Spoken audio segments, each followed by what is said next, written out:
भागलपुर के मुजाहिदपुर थाना क्षेत्र में पुलिस ने गुप्त सूचना के आधार पर सघन वाहन चेकिंग के दौरान 2 युवक को गिरफ्तार कर लिया। गिरफ्तार युवकों के पास से 800 ग्राम ब्राउन शुगर बरामद किया गया, जिसकी कीमत लगभग 20 लाख रुपए बताई जा रही है। बता दें कि पुलिस ने ब्राउन शुगर के साथ धराए युवक की निशानदेही पर फॉरवर्ड और बैकवर्ड लिंकेज को भी खंगाला, जिसके आधार पर एक और युवक को गिरफ्तार किया गया।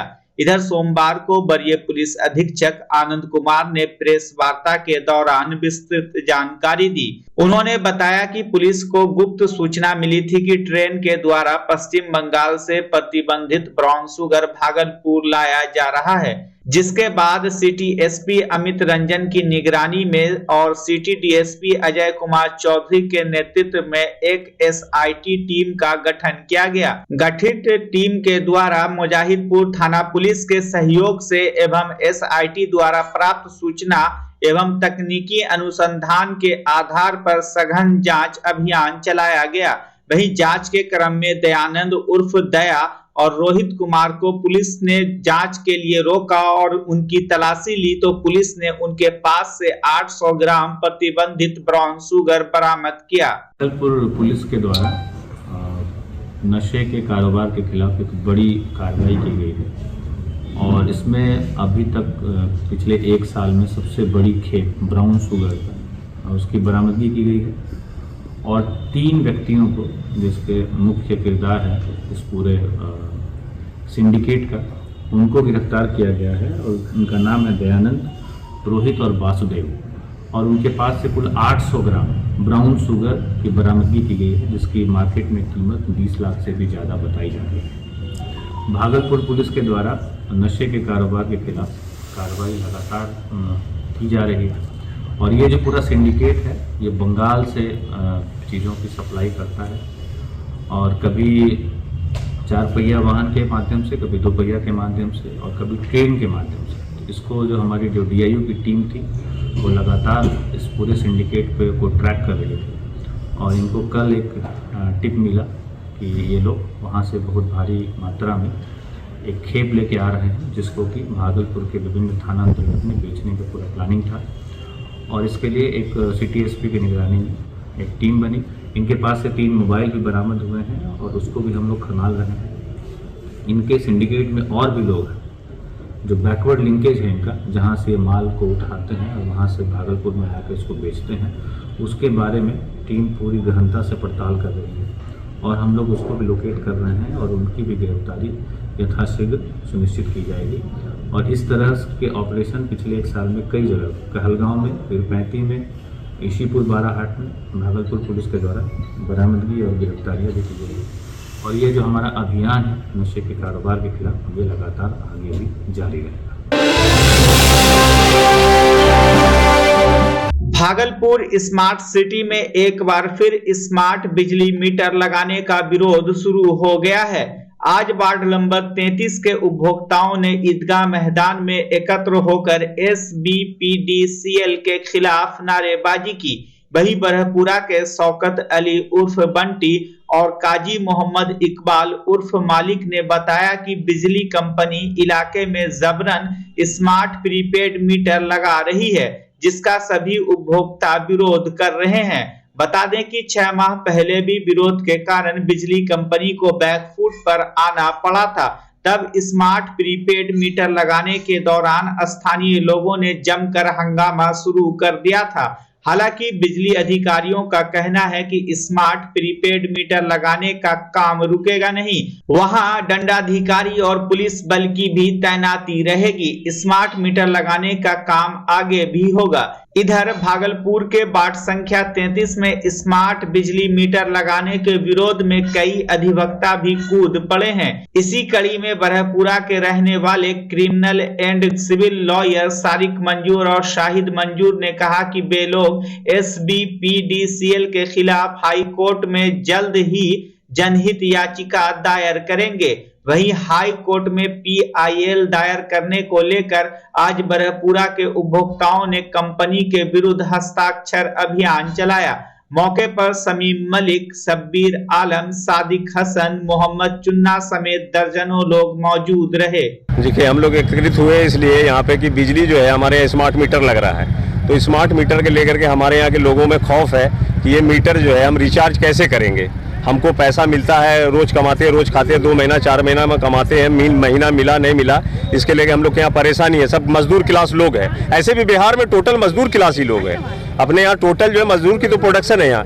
कोई जो है सैलून में काम कर रहा है, कोई जो है डॉक्टर के यहाँ काम कर रहा है, इसी तरीके से बहुत सारी परेशानी है। सब प्राइवेट काम करने वाले हैं, कोई ठेला वाला, कोई रिक्शा वाला है, या कोई अपना दुकान भी है तो उसी तरीके से चला रहा है, जिसके वजह से जो है हमारे यहाँ ये मीटर के खिलाफ है कि भाई हमको जो है पहले जो मीटर था उसमें हमको कम से कम 4 महीना 5 महीने का लेट फाइन देने का एक सुविधा था कि लेट फाइन दे करके हम बिल दे देते थे। लेकिन अभी जो है हमको लेट फाइन का भी कोई सुविधा नहीं, पहले पैसा दीजिए तब आप जो है बिजली जलाइए। तो सरकार हमारे लिए क्या कर रही है? हम सरकार से मांगते हैं कि हमको दीजिए, और बाकी सरकारी काम है तो आप करिए, हमको कोई मसला नहीं। लेकिन आप डरा भी रहे हैं। बाइबल लेडीज घर में रहती है, 4 स्टाफ आता है बिजली वाला, वो गाली गुफ्ता करता है। कुछ लोग हमको आगे कंप्लेन किया कि हमारे घर का नोच के ले गया, तो वो बिजली वाला डरा करके और गाली गुफ्ता करके मीटर नोचा और अपना मीटर लगा दिया। पूरे बिहार की जनता स्मार्ट मीटर लेके आक्रोशित है, पूरे बिहार की जनता, क्योंकि बिहार ये पिछड़ा राज्य है। और यहाँ जो बिजली विभाग के ये कर्मचारी जो आते हैं, ये बाय फोर्स पीछे में आते हैं, जाके मीटर को नोचते हैं, उससे उपभोक्ता से कुछ बात भी नहीं करते हैं। लेडीज लोग घर में रहती है, उसको डराते हैं, अभद्र व्यवहार करते हैं, उल्टा सीधा बोल के मीटर लगा के चले जाते हैं। ये तरीका नहीं है, सिस्टम जो है वो सही नहीं चल रहा है। और सबसे बड़ी बात है, ये स्मार्ट जो मीटर जो लग रही है, ये जो प्राइवेट कंपनी की अपने मुनाफा के लिए ये सबको मैनेज करके जो है, जैसे अडानी और अंबानी जो है नरेंद्र मोदी को जो है मैनेज करके वो अपना सब कुछ खरीद रहा है, प्राइवेटकरण किया जा रहा है। नीतीश सरकार भी उसी के नक्शे कदम पर अब चलने लगे हैं। और ये 2024 का इलेक्शन में जो है ना, उसको समझ में आएगा। सरकार जनता के लिए है, गरीब जनता के लिए। हम लोग गरीब जनता जो है, हम लोग उम्मीद से जो है नीतीश सरकार को वहाँ बैठाए हैं कि भाई हम लोगों को जो है गरीब आदमी के लिए कुछ नया स्कीम दे, रोजगार दे, काम दे, बिजली दे, पानी दे। ये क्या नया सिस्टम लागू कर रहे हैं? स्मार्ट मीटर लगा रहे हैं। रिचार्ज एंड्रॉयड मोबाइल जो है कितने % लोग को चलाने आता है, या कितने % लोगों के पास है? ये गरीब वार्ड है, गरीब मोहल्ला है। अब रिचार्ज करा लिए और उसके बाद जो है फिर खत्म हो गया, बिजली कट गई, बच्चे लोग कहाँ से पढ़ेंगे? सबसे बड़ी बात यह है कि आप सिर्फ वार्ड नंबर 33 को क्यों टारगेट किए हुए हैं? आप वार्ड नंबर 1 से शुरू कीजिए, तब आइए वार्ड नंबर 32 तक आकर के लगा लीजिएगा, तो ब्रह्मपुरा के भी लोग और जो वार्ड नंबर 33 के लोग हैं वो भी लगा लेंगे। लेकिन सबसे बड़ी बात यह है कि ये जरूरत क्यों आपको आन पड़ी है? इतनी क्या जल्दी आप मचाए हुए हैं कि आपको लगाना ही है? आप उसके लिए बल प्रयोग कर रहे हैं, पुलिस का डर दिखा रहे हैं, आपके FIR करने की धमकी दे रहे हैं। अरे ये तो हमारे स्वतंत्रता का आप उल्लंघन कर रहे हैं। ये जो प्रीपेड मीटर है ये गलत आकलन करता है, जिससे गरीब लोग मर जाएंगे और इससे सीधा SBPDCL कंपनी को फायदा होगा। इसी अनुचित लाभ के लिए SBPDCL अपना गलत और मरवाना रवैया, दमनकारी रवैया जो है अपना रही है। ये सामंतवादी नीति है, ये अंग्रेजों की नीति थी जो आज हम लोगों पर थोपी जा रही है। हम लोग इसके खिलाफ जो है, इसके रिमेडी में हम लोग PIL भी करने जा रहे हैं और शांतिपूर्ण प्रोटेस्ट भी हमारे मोहल्ले के लोग, वार्ड के लोग कर रहे हैं, और इसका हम लोग हमेशा ही विरोध करते रहेंगे, ये मनमाने रवैये का। वार्ड नंबर 32 तक अभी लगा ही नहीं है स्मार्ट मीटर, और वार्ड नंबर 33 पर जो है तो प्रेशर बनाया जा रहा है, और इस बात के लिए जो है तो दबाव डाला जा रहा है कि किसी तरह लगा दिया जाए। औरतें घर में रहती हैं, उनके साथ जो है तो मारपीट करके जो है तो ये करते हैं, डरा धमका करके लगवाने की कोशिश कर रहे हैं, जो कि बिल्कुल फंडामेंटल राइट के खिलाफ है। बिल, इस बिजली का जो बिल आता है एक्सेस आ रहा है, और इस स्मार्ट मीटर में अगर आप न भी जलाइए तो भी आपको पर डे कम से कम 10 रुपया यानी 300 रुपया महीना देना पड़ेगा। इसलिए इसका विरोध समस्त जनता को करना चाहिए कि हम, अगर आपके कंज्यूमर हैं, हम नहीं जलाते हैं तो भी हम पैसा क्यों दें। भागलपुर में रंगदारी नहीं देने पर अपराधियों ने प्रॉपर्टी डीलर को गोली मारकर घायल कर दिया। घटना बाईपास इलाके का बताया जा रहा है। वहीं घटना के बाद मौके पर पहुंची पुलिस ने मामले की छानबीन शुरू कर दी, जबकि परिजनों ने घायल को इलाज के लिए भागलपुर के मायागंज अस्पताल में भर्ती कराया। प्राप्त जानकारी के अनुसार प्रॉपर्टी डीलर से बीते दिनों अपराधियों ने 10 लाख रुपए की रंगदारी मांगी थी और नहीं देने पर जान मारने की धमकी दी थी। घायल प्रॉपर्टी डीलर मोहम्मद असलम ने बताया कि वह बाईपास होकर अपने घर हबीबपुर थाना क्षेत्र अंतर्गत कुर्बान टोला लौट रहे थे, तभी अपराधियों ने उस पर गोली चला दी। उन्होंने गोली मारने का आरोप इलाके के ही फिरदौस, इम्तियाज और सोनी पर लगाया है। इधर हबीबपुर थाना अध्यक्ष ने बताया कि मामले की जांच की जा रही है। बाईपास से आ रहे थे हम घर को, वहाँ अली होटल के पास पीछे से गोली मार दिया। इम्तियाज, सोनी बॉस, सकुल्ला चक्का और कुर्बान घर है फिरदौस का, ये तीनों मिलके गोली मारा। हाँ। कहाँ पर घटना घटी है? बाईपास में। कुछ दुश्मनी थी क्या? धमकी दिया था पहले। क्या धमकी दिया? हम देख लेंगे। क्या कुछ मामला हुआ होगा पहले? मामला यही है, जमीन जगह का वो जबरदस्ती डिमांड करता है। अच्छा। भागलपुर के मुंदीचक जीसी बनर्जी रोड स्थित खुशी dental care and maxillofacial centre में आज रक्तदान शिविर का आयोजन किया गया। शिविर में खुशी डेंटल केयर के निदेशक डॉक्टर कुंदन शाह समेत क्लिनिक के कई स्टाफ और आसपास के लोगों ने भी ब्लड डोनेट किया।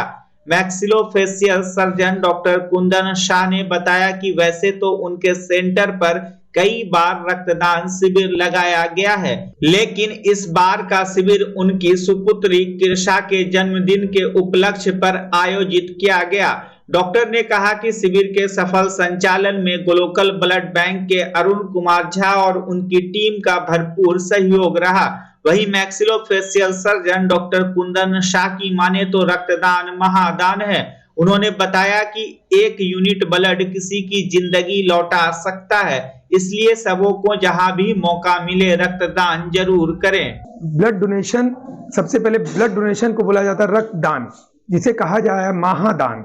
ये ब्लड डोनेशन का बहुत मेन उद्देश्य है कि लोगों में एक जागरूकता फैले कि ब्लड डोनेट करने से हमारे बॉडी को, हमारे हेल्थ को कोई खराब इफेक्ट नहीं होता है। हाँ ठीक है, जो इंसान हेल्दी है उन्हीं को ब्लड डोनेट करना चाहिए। खुद कमजोर इंसान ब्लड डोनेट नहीं करता है। ब्लड डोनेट कर आप 1 साल में 4 बार ब्लड डोनेट कर सकते हैं। बोला जाता है 3-3 महीने पे आप डोनेट कर सकते हैं। ब्लड डोनेट करने से आपके बॉडी में भी एक हेल्दी ब्लड का संचालन होता है और ये आपके लिए बहुत अच्छा होता है। मेन उद्देश्य क्या है कि जो आजकल एक भ्रम है लोगों में कि ब्लड डोनेट करने से हमको ये हो जाएगा, वो हो जाएगा, ऐसा कुछ नहीं होता है। ब्लड डोनेट करने के बाद आप खुद भी स्वस्थ महसूस करते हैं और सबसे इंपॉर्टेंट बात है कि ब्लड डोनेट करने से आप किसी का जान बचा रहे हैं। जैसा कहा जाता है कि ब्लड डोनेशन या रक्तदान महादान है, तो आप दान कर रहे हैं। इसमें कोई पर्सनल उद्देश्य नहीं होता है। मैं अपने क्लिनिक परिसर में, अपने हॉस्पिटल में लास्ट 5 साल से ब्लड डोनेशन करा रहा हूं और ब्लड डोनेशन से हम ये देखें कि हमारे स्टाफ, जितने स्टाफ हैं, सब ब्लड डोनेट करते हैं। बाहर से लोग स्वेच्छा आके डोनेट करते हैं, कुछ डॉक्टर्स आके डोनेट करते हैं। तो इससे क्या होता है कि आगे हम किसी के लिए बहुत अच्छा कर रहे हैं। जैसे हम ग्लोकल ब्लड बैंक से जुड़ के ब्लड डोनेट करवाते हैं, तो ये क्या होता है कि कभी मुझे इमरजेंसी में अपने कोई रोगी के लिए ब्लड की जरूरत पड़ती है तो इमीडिएट वो ब्लड मिल जाता है हम लोग को, तो लोग की जान बचाई जा सकती है। इसीलिए ब्लड डोनेशन करना चाहिए और इसको मैं प्रोत्साहन दूंगा। और आखिरी में एक लाइन बोलूंगा कि कहीं भी कैंप लगे, अगर आपकी इच्छा है तो इमीडिएट वहां जाके ब्लड डोनेट कर दीजिए। देखिए, ब्लड डोनेशन वाले तो आपको कार्ड भी देते हैं, वो कार्ड आप रख सकते हैं। वो कार्ड आप कभी आपके कोई अपने आदमी को जरूरत पड़े तो उस कार्ड से आप साल भर के अंदर ब्लड ले भी सकते हैं। तो इसीलिए ब्लड डोनेशन करना चाहिए। धन्यवाद। जैसा कि आपको पता है कि ग्लोकल ब्लड बैंक के बैनर तले हमेशा रक्तदान शिविर शहर में जगह जगह विभिन्न स्थानों पे हम लोग करते रहते हैं। आज खुशी डेंटल केयर में ब्लड डोनेशन कैंप ऑर्गेनाइज किया गया है। डॉक्टर कुंदन सर की बेटी का जन्मदिन पे ब्लड डोनेशन कैंप किया गया है और हम लोग यहाँ आ जाए हैं। ब्लड कलेक्शन हो रहा है, सारे एम्प्लॉय स्टाफ यहाँ के दे रहे हैं। सर समय समय पे रक्तदान शिविर सर खुद भी लगाते रहते हैं और हम लोग भी ब्लड डोनेशन कैंप लगाते रहते हैं। ब्लड डोनेशन कैंप लगने से ब्लड की उपलब्धता हमेशा ब्लड बैंक में बनी रहती है, जिससे किसी भी जरूरतमंद को आराम से ब्लड मिल सकता है। इसलिए आप सभी से मैं अपील करना चाहूंगा कि समय समय पे रक्तदान करते रहें। रक्तदान को लेके जो भ्रम है वो ऐसा कुछ होता नहीं है। जिनका सारा जांच के उपरांत हेमोग्लोबिन सही है तो ब्लड डोनेशन कर सकते हैं और उससे बहुत सारा बेनिफिट होता है बॉडी में। इसलिए आप सभी से अपील है कि समय समय पे रक्तदान करते रहें। भागलपुर के एक होटल में Dalmia securities company and Dalmia financial services और मोतीलाल ओसवाल फाइनेंशियल के संयुक्त तत्वाधान में कार्यक्रम का आयोजन किया गया।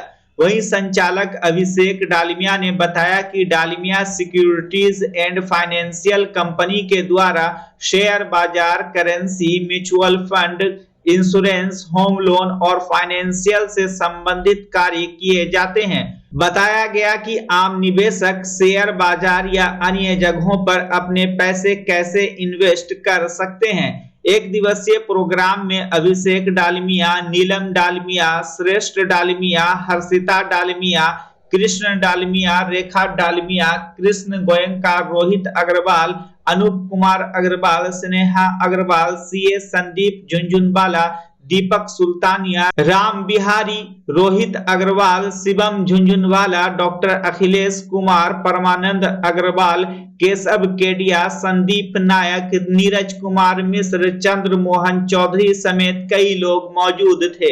मैं अभिषेक डालमिया सिक्योरिटीज कंपनी का संचालक। दरअसल ये प्रोग्राम आपका है शेयर बाजार, कमोडिटीज और करेंसी और फाइनेंस से रिलेटेड जितनी भी प्रोडक्ट्स हैं इंडिया में उसके लिए रखा गया है। लोग इससे अवेयर हों। तो भागलपुर में इस चीज़ की बहुत कमी है। लोगों को जानकारी नहीं मिल पाती है कि हम लोग कहाँ कहाँ पैसा सही जगह लगा पाएँ। उसकी जानकारी के लिए मैंने यह कार्यक्रम यहाँ पे रखा है, जिसमें आज मोतीलाल ओसवाल से उनके सलाहकार आए हुए हैं और वो लोगों को बता रहे हैं कि कैसे पैसा कहाँ पे लगाना चाहिए। और हम लोग mutual funds, life insurance, health insurance, FDs, daily deposit, सब तरह के काम हम लोग अपने यहाँ करते हैं और पैन कार्ड भी है और ITR का काम करवाते हैं। निवेशक का कैसे कहाँ पे निवेश करना चाहिए शेयर बाजार में, उसकी आज जानकारी लोग बहुत ही अच्छी तरीके से ले रहे हैं और आने वाले समय में भागलपुर में भी शेयर का कारोबार अच्छा ही है। इसका मेन मकसद ये है कि क्लाइंट को जागरूक कराना, ठीक है। जो भी क्लाइंट्स क्या करते हैं ना, खुद से जो अपना जो फंड मैनेज करते हैं, जो सही टाइम पे एंट्री होना चाहिए और कहाँ पे एग्जिट होना चाहिए, लोग इसका टाइम मैनेजमेंट नहीं कर पाते हैं। जो कि क्लाइंट को आज हम लोग यही बताना चाहते हैं कि टाइम मैनेजमेंट बहुत सही है अगर आपको पैसा बनाना है मार्केट में। मैं प्रियंका शाह, मोतीलाल ओसवाल से। अपने इवेंट का मकसद ही यही है क्लाइंट को जागरूक कराना।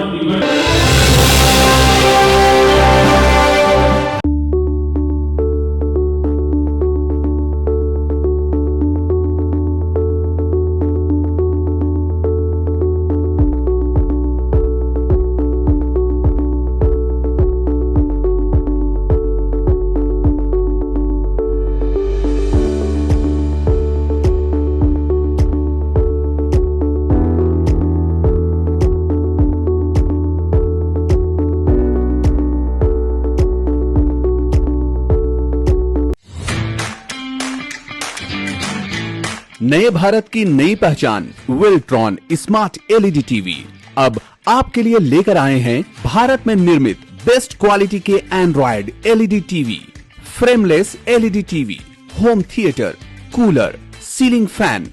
हमारे सभी प्रोडक्ट्स ISO सर्टिफाइड हैं। वेल्ट्रॉन LED टीवी, दुनिया के सभी रंग वेल्ट्रॉन के संग। Website www.myveltron.com। Phone number 9031133155। बच्चा जब जन्म लेता है तो कई बार बच्चा तुरंत नहीं रोता है, रोने में देर हो जाता है। ऐसे में बच्चा क्षतिग्रस्त हो जाता है और उसके बचने की संभावना कम हो जाती है। और यदि बचा तो भविष्य में उसमें विकलांगता की समस्या आती है, जिसे CP कहते हैं, जिसका कोई माकूल इलाज नहीं है और ज़िंदगी भर बच्चा विकलांगता से जूझ सकता है।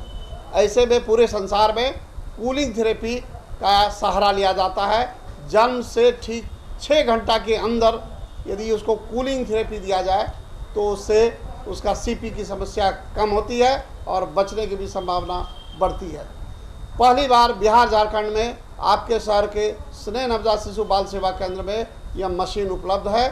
कभी भी ऐसी बात हो कि बच्चा रोने में विलम्ब हो गया तो आप स्नेह नवजात शिशु बाल सेवा केंद्र में जरूर संपर्क करें।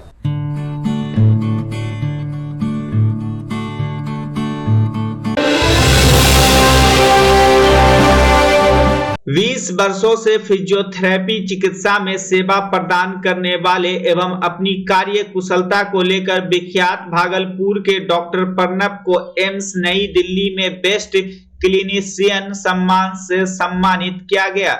वहीं रविवार को भागलपुर के एक होटल में Lions club of Bhagalpur prime एवं जीवन जागृति सोसाइटी के संयुक्त तत्वावधान में डॉक्टर प्रणब का नागरिक सम्मान हुआ। समारोह में जीवन जागृति सोसाइटी के अध्यक्ष डॉक्टर अजय कुमार सिंह ने कहा कि डॉक्टर प्रणब शुरू से ही अपने काम में काबिलियत साबित करते रहे हैं और हमेशा अपने चिकित्सा क्षेत्र में नए नए मुकाम हासिल कर रहे हैं। एम्स में बेस्ट क्लिनिशियन का सम्मान पाना शहरवासियों के लिए गौरव की बात है। जबकि डॉक्टर सोमेन चटर्जी ने कहा कि डॉक्टर प्रणब फिजियोथेरेपी चिकित्सा में अग्रणी है। आर्थोपेडिशियन होने के नाते जब जब हमें अपने पेशेंट को अच्छी रिकवरी देने के लिए फिजियोथेरेपी चिकित्सा की जरूरत पड़ी, डॉक्टर प्रणब हमेशा उस पर खरे उतरे। कार्यक्रम के दौरान Lions club of Bhagalpur prime के अध्यक्ष सुधांशु अग्रवाल ने भी डॉक्टर प्रणब के कार्यों की प्रशंसा की। इस अवसर पर doctor Rajiv Sinha, doctor Amitabh Singh, Techno Mission के संस्थापक अंशु सिंह समेत कई गणमान्य मौजूद रहे। प्रणब जी के लिए देखिए जितनी बात कही जाए वो कम है। ये सेवा का क्षेत्र में विगत 20 सालों से ये हैं जो मेरे ये परिचित हैं और निरंतर जो है इनके क्षेत्र में और न और बढ़ोतरी हो रही है। और अभी जो डिग्री लेके ये आए हैं एक बहुत अचीवमेंट है भागलपुर के लिए। अब भागलपुर की जनता जो तुरंत बॉम्बे, कलकत्ता या दिल्ली परेशान होती है, पटना, हमको लगता है कि इस कार्य के लिए अब लोगों को बाहर नहीं जाना पड़ेगा क्योंकि हमारे ये सक्षम पदाधिकारी यहाँ के लिए हो गए और ये सेवा कार्य में आगे हैं। और जितनी भी क्लबें हैं, लायंस क्लब है, ये इतने ईजी है लायंस क्लब के, ऐसा लगता है कि ये पूरे लायंस क्लब की जवाबदेही इन पर है। उस मामले में डॉक्टर्स के मामले में या फिजियोथेरेपी के मामले ये पूरा अपना निर्वाह करते हैं उसमें और समाज के लिए भी आगे से आगे रहते हैं। मैं तो यही कहूँगा ईश्वर से कि और आगे बढ़ें, भागलपुर समाज की सेवा करते रहें। भागलपुर के जो भी लोग हैं ऐसे जो बीमार पड़ते हैं या इस टाइप का जो भी केस है उनको बाहर नहीं जाना पड़े, इसके लिए बहुत बहुत इनको धन्यवाद। और जो भागलपुर के लोग उनके परेशानी से बचेंगे। हम लोग यहाँ एकत्रित हुए हैं डॉक्टर प्रणब को, जो कि बहुत ही प्रसिद्ध फिजियोथेरेपिस्ट हैं भागलपुर के। मणिपाल फिजियोथेरेपी सेंटर के नाम से इनका अपना सेंटर चलता है और इनको इस क्षेत्र में सेवा में योगदान के लिए दिल्ली जैसी प्रतिष्ठित संस्था एम्स से बेस्ट क्लिनिशियन 2023 का अवार्ड मिला है। पूरे भागलपुर के लिए गर्व का विषय है और हम लोग यहाँ सब लोग एकत्रित हुए हैं इनको बधाई देने के लिए, शुभकामना देने के लिए और इस बात को सभी लोगों को बताने के लिए कि भागलपुर जैसी जगह पर भी इतने वेल इक्विप्ड क्लिनिक लोग चला रहे हैं ताकि राष्ट्रीय स्तर पर एम्स जो एक बहुत ही प्रतिष्ठित संस्था है उसने उसको रिकॉग्नाइज़ किया है। हम सभी भी इसका लाभ उठाएं, अधिक से अधिक संख्या में इनके पास जाएं, अपनी बीमारियों को डिस्कस करें और इनके आगे के भविष्य के लिए इनको बहुत बहुत बहुत शुभकामनाएं हम लोग देते हैं। भागलपुर सुल्तानगंज प्रखंड मुख्यालय परिसर में डीलर एसोसिएशन के बैनर तले 8 सूत्री मांग को लेकर 1 दिवसीय धरना प्रदर्शन किया गया। वहीं डीलर एसोसिएशन के प्रखंड अध्यक्ष सुजीत कुमार दुबे उर्फ पिंटू दुबे ने कहा कि मांग पूरी नहीं होने तक आंदोलन जारी रहेगा। हम लोग का पूर्व से लंबित 8 सूत्री मांग है जो कोरोना काल से अब तक हम लोगों का मांग एक भी पूरा नहीं किया जा रहा है। इसीलिए 1 जनवरी 2024 से हम लोग बेमियादी हड़ताल पर चले गए हैं, जिसके कारण वितरण का काम बहुत ही बाधित है। हम लोगों को भी अफसोस है कि उपभोक्ता को राशन मिलना चाहिए। जब हम लोग को इतना फिक्र है, सरकार कान में तेल दे के सो गई है, उनको फिक्र नहीं है कि गरीबों को कैसे अनाज बटेगा। इस धरना प्रदर्शन के कार्यक्रम में हम लोगों का विशेष रूप से सरकार के ध्यान आकृष्ट कराने का मकसद है। हम लोग 1 जनवरी से हड़ताल पर हैं, अनिश्चितकालीन हड़ताल पर हैं। इसके बावजूद अभी तक सरकार के द्वारा कोई सूचना या कोई सूझबूझ नहीं लिया गया है कि हड़ताल क्यों किया गया है, हमारी क्या मांगे हैं, इस पर सरकार कोई न्यायोचित व्यवस्था नहीं कर रही है। इस विषय पर हम लोग तंग आकर फिर से पुनः सरकार के माध्यम से, यहाँ के प्रशासन के माध्यम से सरकार को सूचित करना चाहते हैं, जिस कार्यक्रम के तहत 1 दिवसीय धरना प्रदर्शन का कार्यक्रम आज हम लोग प्रखंड मुख्यालय कार्यालय में किए हुए हैं कि इनके माध्यम से सरकार को सूचना जाए और हमारी मांगों पर सरकार विचार करे। इसी विचार के लिए हम लोग आज धरना प्रदर्शन में जुटे हैं। पूरा डीलर समुदाय का वितरण व्यवस्था बंद है।